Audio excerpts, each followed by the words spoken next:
BJP ഇവിടേക്ക് വന്ന ദുരന്തരാണ് സന്ദീപ് വാര്യർ എന്ന്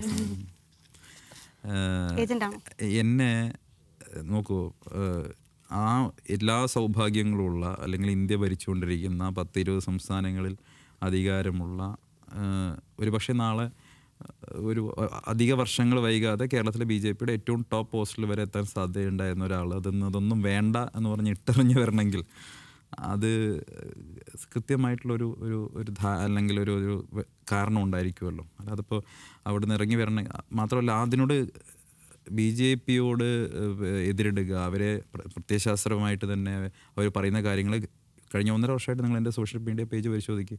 അവർ പറയുന്ന കാര്യങ്ങളെ, അതിലെ തെറ്റുകൾ, അതിലെ പ്രത്യയശാസ്ത്രപരമായ തെറ്റുകളെ, അവർ പറയുന്ന കാര്യങ്ങളിലെ വർഗീയതയൊക്കെ ഞാൻ ഓരോ ദിവസവും തുറന്നു കാണിക്കുകയാണ്. ഏജൻ്റാണെങ്കിൽ ഞാൻ ഇവിടെ ഇരുന്ന് അതിനെ സപ്പോർട്ട് ചെയ്യണ്ടേ? അത് പറയുന്നത് ശരിയാണോ എന്ന് പറയണ്ടേ? പറയുന്നില്ല. ഞാൻ ഏജൻ്റാണെങ്കിൽ അത് അവരുടെ ആക്ഷേപമാണല്ലോ. ഞാൻ ഏജൻ്റാണെങ്കിൽ അത് പറയുന്ന BJPക്കാർ തന്നെയല്ലേ? അവർ ഏജൻറ്റിനെ അവർ തന്നെ തുറന്നു കാണിക്കുകയാണ്. അതെന്ത് പരിപാടിയാണ്? ഞാൻ